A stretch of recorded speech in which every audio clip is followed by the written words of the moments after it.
2020 2020 භාග සංඛ්‍යා ගන්න. 2020 ඕල්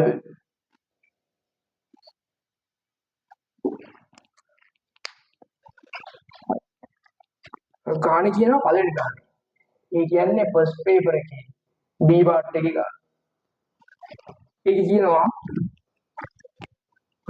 ධාරිතාවේ ලීටර් 5ක් වන භාජනයක් පැණි බීම වර්ගයකින් සම්පූර්ණයෙන් පුරවා තිබිනි.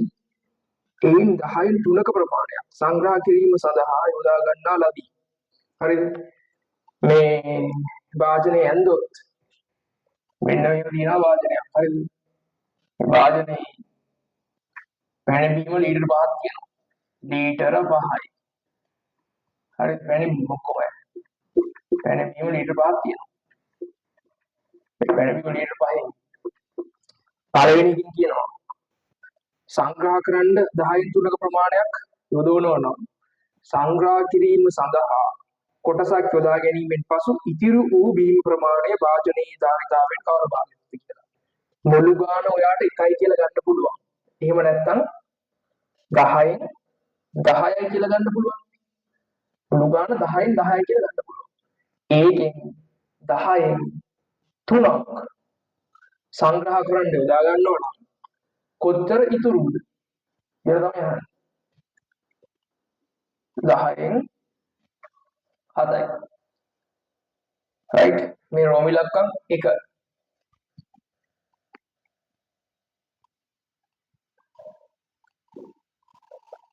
right 10න් 7ක් ඉතුරුයි.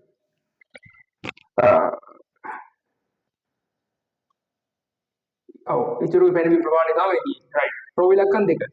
භාජනයේ ඉතිරිව තිබූ බීම ප්‍රමාණයෙන් හරි ඉතිරිව තියෙන බීම ප්‍රමාණයෙන් මෙන්න මෙයාගෙන් ඉතිරිව තියෙන බීම ප්‍රමාණයෙන්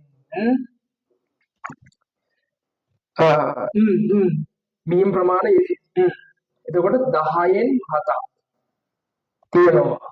ඒකෙන් 7න් 5ක් යොදා ගන්නවලු. ඒකෙන් 7න් 5ක් බෝතලයකට දානවා. ඉන්පසු භාජනයේ ඉතිරි වූ පැණි බීම ප්‍රමාණය භාජනයේ ධාරිතාවෙන් කවර භාගයක්ද? හරි.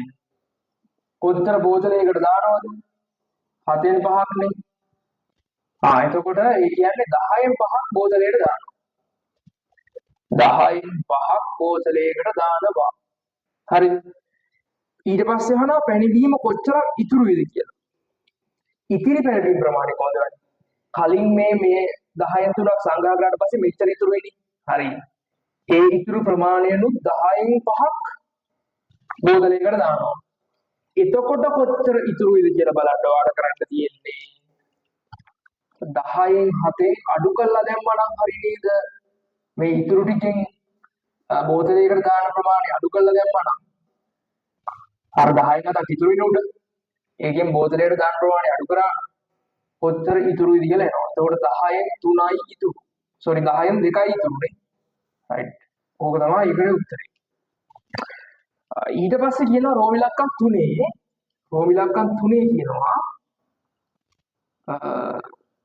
මොකක්ද කියන්නේ? දැන් එම භාජනයේ අඩංගු වන පැණි බීම ප්‍රමාණය. කියන්නේ මෙන්න මෙයා මේ ප්‍රමාණය. භාජනයේ ධාරිතාවෙන් හරියඩක් වන තෙක්. හරි භාජනයේ ධාරිතාවෙන් හරියඩක් වන තෙක් භාජනයට තවත් බීම වත් කරන ලදී. එසේ භාජනයට වත් කරන ලද පැණි බීම ප්‍රමාණය ලීටර වලින් හොයන්නලු. හරි බලන්නකො ඉතින්. පැණි බීම මුළු ප්‍රමාණය 10යි නේ. අර මේක ගැන හිතන්න එපා. මේ ලීටර 5 නියෝජනය කරන මුළු ප්‍රමාණය භාග වලින් බැලුවොත් කොටස් වලින් බැලුවොත් 10යි නේ. එතකොට භාජනයෙන් හරියටම භාගයක් පිරෙන්න නම් හරිද? භාගයක් පිරෙනවා කියන්නේ 10න් 5ක් පිරෙන එකනේ. 10න් 5ක් පිරෙන එකනේ සම්පූර්ණයෙන් භාජනයෙන් හරියට පිරෙනවා කියන්නේ. 10න් 2ක් පිරিলা තියෙනවා. 10න් 5ක් පිරෙන්න තව කොච්චර ඕනද කියලා හොයාගන්න. ඔයාලට 10න් 5න් ඒ කියන්නේ පිරෙන්න ඕන ප්‍රමාණය පිරিলা තියෙන ප්‍රමාණය අඩු කරා. පිරෙන්න ඕන ප්‍රමාණය පිරিলা තියෙන ප්‍රමාණය අඩු කරා නම් ඔයාට එනවා භාජනයට දාන වතුර ටික. පැනබීම ටික පැනබීම වතුර වල දාන පැනබීම ප්‍රමාණය. මෙන්න මෙච්චර පැනබීම ප්‍රමාණයක් දාන්න ඕනේ 10න් 5ක් පිරෙන්න. 10න් 5ක් පිරෙන්න නම් දැමිය යුතු පැනබීම ප්‍රමාණය තමයි මේ තියෙන්නේ. හරිද? දැමිය යුතු පැනබීම ප්‍රමාණය මේ තියෙන්නේ. දැමිය යුතු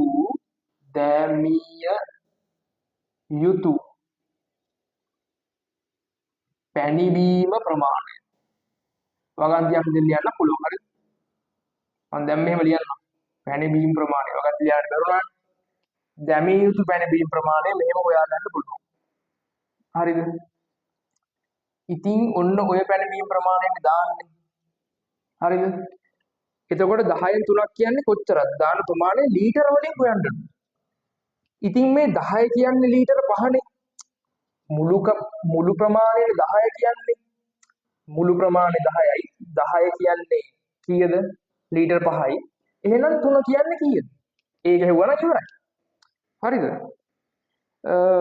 භාජනයට වත් කරන ලද පැනබීම ප්‍රමාණය. වත් කරන ලද දැමිය යුතු හරි වත් කරන ලද හරි. මේ වත්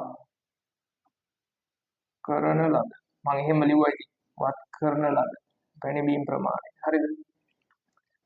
එතකොට වත් කරන ලද පැනබීම ප්‍රමාණය ලීටර වලින් හොයන්න බෑ. මෙහෙමයි හොයන්නේ. වත් කරන ලද පැනබීම ප්‍රමාණය 10න් 3යිනේ. එතකොට වත් කරන ලද ප්‍රමාණය හොයන්න පුළුවන්. කොහොමද? මේ 10න් පෙන්නන්නේ 5000යිනේ. 10ට ලීටර 5යි නම් ඒ කියන්නේ මුළු ගාන 10යි. මුළු පරිමාව ධාරිතාවක් ලීටර 5යි. එතකොට ඔය 10 කියන එකේ පෙන්නන්නේ ලීටර 5යි කියන එක නම් 3ට කීයද? එච්චරයි. 10ට 5යි නම් 3ට කීයද කියලා බැලුවා නම් ඔයාට ලේසියෙන්ම උත්තරේ ගන්න පුළුවන්. එතකොට දෙලින් වෙනවා ලීටර 1.5යි කියලා එනවා උත්තරේ. ලීටර 1.5යි. හරි නේද? I don't know ලේසියෙන්ම හදා ගන්න පුළුවන්. හරිද?